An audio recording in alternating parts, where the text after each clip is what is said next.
Report तो सामने आ गई है और वो लोग जो जिम्मेदार हैं उनके यहाँ पर वो निशानदेही भी कर दी गई है। अब इस रिपोर्ट के सामने आने के बाद हुकूमत क्या कार्रवाई करने जा रही है? अच्छा देखिए, एक तो बात ये है कि जो आप कहते हैं ना रिपोर्ट सामने आ गई है, मीडिया के तो सामने पहले दिन ही रिपोर्ट आ जाती है। रिपोर्ट अभी इलेक्शन कमीशन में सबमिट हुई है। उस रिपोर्ट के अंदर बहुत सारे एस्पेक्ट्स पे रोशनी डाली गई है। उसमें से ज्यादातर चीजें जो हैं वो प्रोसेस की इम्प्रूवमेंट के हवाले से हैं। इलेक्शन कमीशन के ही वो अंडर चीजें, और मेरा ख्याल है इलेक्शन कमीशन उनको अडॉप्ट करेगा। कुछ सिफारिशात जाहिर है कि वो पंजाब हुकूमत को भी करेंगे, और अगर करेंगे तो जो भी वो बात करेंगे कानून की रोशनी में उसका फैसला किया जाएगा। अगर किसी शख्स पे कोई इल्जाम है तो उसकी बात सुनी जाएगी और फिर देख के जो कानून कहता है उसके मुताबिक उसका फैसला होगा। लेकिन ये असल मसला नहीं है। असल मसला देखें ये है कि ये जो इंक्वायरी रिपोर्ट है इसके पीछे मुस्लिम लीग नून का जो आज बयानिया है वो क्या है। ये रिपोर्ट वो ये कहते हैं कि ये इलेक्शन क्रेडिबल नहीं है।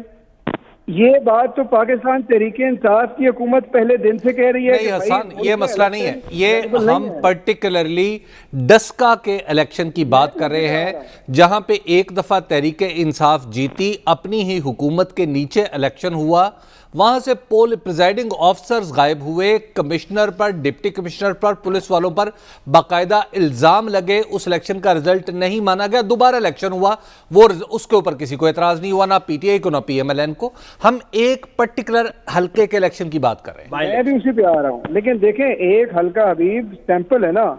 असल इशू क्या है? असल इशू ये है कि इस मुल्क में जब इलेक्शन होता है तो उसका प्रोसेस ये है कि लोग कहते हैं जी क्रेडिबल नहीं है। इसका हल इलेक्टोरल रिफॉर्म ही है ना, और तो कोई हल नहीं है। लेकिन हसन आप फिर इसको जनरलाइज कर रहे हैं। हसन हम एक हल्के की बात कर रहे हैं, डस्का के इलेक्शन की बात कर रहे हैं, उसमें आपकी प्रेडिसेसर फिरदौस आशिक अवान साहिबा का नाम आ रहा है, आपकी गवर्नमेंट के ऑफिसर्स का नाम आ रहा है। मैं आपको बताता हूं, मुझे आप अगर 1 मिनट दें। आपने मेरे से स्पेसिफिक डस्का का सवाल किया है, मैंने आपको स्पेसिफिक डस्के का जवाब दिया है कि उसके अंदर जो सिफारिशात इलेक्शन कमीशन भेजेगा उस पर कानून के मुताबिक कार्रवाई होगी। उसके अंदर कोई कंफ्यूजन, कोई डाउट नहीं है।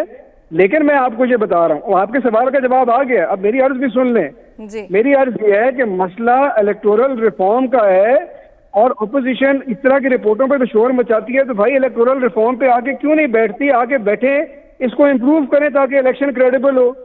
वरना तो हर दफा आप कहेंगे इसकी करा लो, इसकी रिपोर्ट करा लो।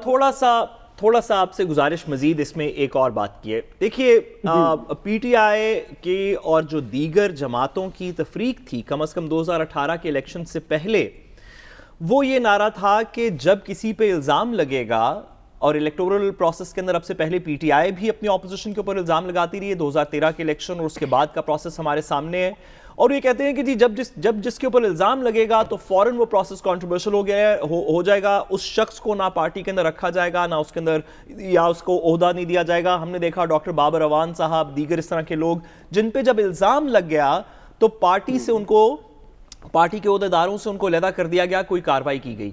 अभी आपकी बात दुरुस्त है कि एक प्रोसेस होगा कानून का, आप इसको चैलेंज करेंगे, अदालतों में मैटर जाएगा, अदालतें उसके अंदर को फैसला करेंगी, फिर अपील फाइल हो जाएगी और ये एक लंबा प्रोसेस चलता रहेगा। लेकिन पीटीआई की पॉलिटिकल पहचान ये थी कि जब कंट्रोवर्सी सामने आ जाएगी तो दीगर पार्टीज तो नहीं करती, लेकिन आपकी पार्टी उस कंट्रोवर्सी में मुलव्विस लोगों के खिलाफ पहले ही एक्शन ले लेगी और इलादा कर देगी जब तक वो कंट्रोवर्सी से क्लियर नहीं होते।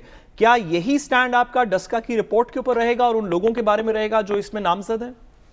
अच्छा देखें, बात आपने बड़ी अच्छी की। पाकिस्तान तहरीके इंसाफ का ये स्टैंड रहा है, यही रहेगा और यही रहना चाहिए।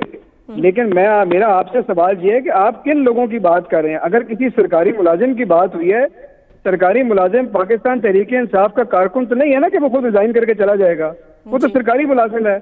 आप मैडम फिरदौस आशिक की बात कर रही हैं, वो तो इस वक्त किसी ओहदे पे नहीं है, तो आप किसकी तरफ इशारा कर रहे हैं कि किसको रिजाइन करना चाहिए? हसन, आपके कमिश्नर्स थे, डिप्टी कमिश्नर्स थे, डीपीओज थे, और इस पर्टिकुलर केस में प्रिजाइडिंग ऑफिसर्स हैं जो मोस्टली मुख्तलिफ महकमों के मुलाजिम होते हैं, बिलखुसूस महकमा तालीम के। ये वो लोग हैं जिनके बयानात में तनाकुस पाया गया है। इन लोगों के ऊपर इल्ज़ामात हैं कि ये लोग गायब हो गए। कुछ पुलिस वालों पे इल्ज़ामात हैं कि उन्होंने गायब करने में मदद की। एक डीएसपी पे इल्ज़ाम है। इन सब का आप क्या करेंगे? देखिए मैं आपको बड़ा, इसमें कोई, मैं आपको बताऊं कंफ्यूजन है। देखिए दो बातों को हम मिक्स कर रहे हैं। पहली बात यह है कि अगर किसी पॉलिटिकल ओहदेदार, हुकूमती ओहदेदार, जो सियासी ओहदेदार है, जी अगर उसके ऊपर कोई बात आए तो ये तब की बात होती है कि वो रिजाइन करता है। सरकारी मुलाजिम ये नहीं करते। जी वो तो रिजाइन की तो हम नहीं कह रहे, वो तो उनके खिलाफ तो इंक्वायरी होल्ड होनी चाहिए। तो जब इलेक्शन, मैं तो आपको यही तो कहा है कि अभी तो ये रिपोर्ट इलेक्शन कमीशन में सबमिट हुई है। अगर इलेक्शन कमीशन उस रिपोर्ट के बाद समझेगा, वो हुकूमत को लिखेगा कि जी फलाने के खिलाफ आप ये कार्रवाई, ये इंक्वायरी करें, तो हम करेंगे।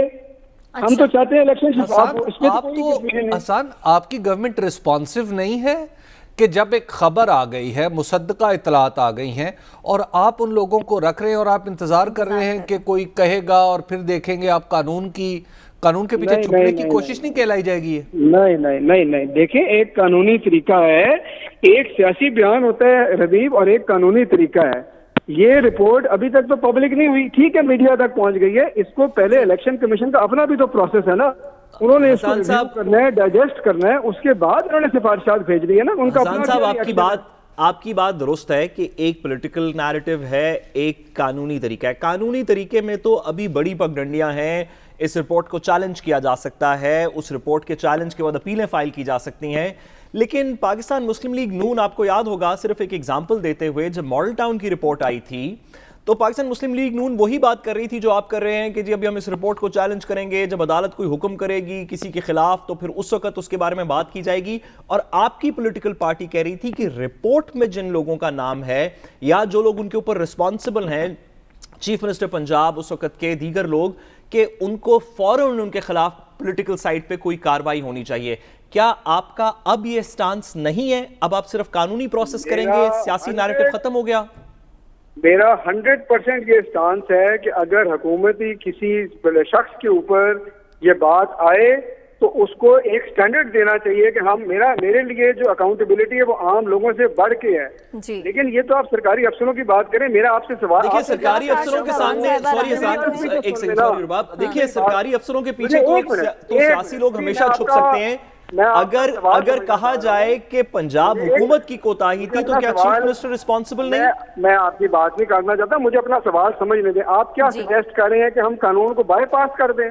नहीं, समझ नहीं आ रही। नहीं, मैं अपना सवाल फिर से वाजे कर देता हूं। गुजारिश ये है कि आपकी पॉलिटिकल पार्टी ने हमें पाकिस्तान में ये बताया कि जब किसी के ऊपर इल्जाम लग जाए, जब सूबा पंजाब की हुकूमत पे इल्जाम लग गया था मॉडल टाउन रिपोर्ट में, तो आपने कहा कि वजीर आला को मुस्ताफी होना चाहिए, वजीर कानून को मुस्ताफी होना चाहिए। अभी उनके खिलाफ अदालती कोई कार्रवाई नहीं हुई थी। क्या आपका अपनी गवर्नमेंट के बारे में भी यही रिस्पांस होगा? क्योंकि इस रिपोर्ट में यह तो बात की गई है कि पंजाब की एडमिनिस्ट्रेटिव मशीनरी फेल हुई तो उनके सरबराह तो वजीर कानून, वजीर आला और दीगर इस तरह के लोग हैं। बल्कि शहबाज शरीफ तो वजीर आजम से भी कह रहे हैं कि इस्तीफा दे।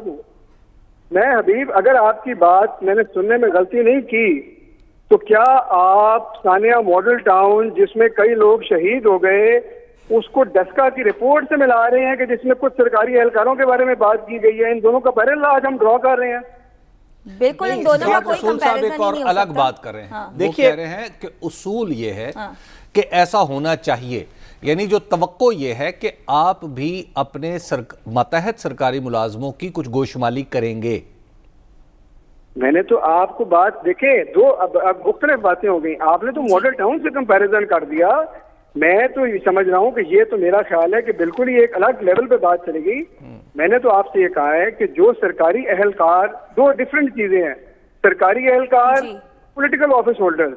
सरकारी एहलकार के ऊपर जब हमें इलेक्शन कमीशन क्या पता खुद कार्रवाई करे या हमें लिखे हम कानून के मुताबिक कार्रवाई करेंगे, अभी तो उनकी बात सुनी नहीं इलेक्शन उन लोगों की जिनका नाम आया है। और अगर पॉलिटिकल ऑफिस होल्डर ये साबित होता है कि हुकूमती एहलकार, ऑफिस होल्डर इन्वॉल्व है, तो मैं ये समझता हूं कि उसकी अकाउंटेबिलिटी आम लोगों से बढ़ के होनी चाहिए। ये बड़ा अच्छा प्रिंसिपल है, I stand for that principle. लेकिन खुदा के लिए मॉडल टाउन के इंसिडेंट से ना इसको मिलाएं जिसमें लोगों ने अपनी बिल्कुल हसन खावर साहब, मिलाया नहीं जा रहा। बस एक बात हो रही है कि उस वक्त जो आप कहते थे कि ये प्रोसीजर फॉलो करना चाहिए, तो इस बार भी आप लोग ऐसा ही करें। पैरेलल तो ड्रॉ किया ना आपने, पैरेलल तो ड्रॉ किया ना। अच्छा चलें आगे बताइए। जी बहुत शुक्रिया। तर्जुमान पंजाब हुकूमत हसन खावर हमारे साथ मौजूद थे।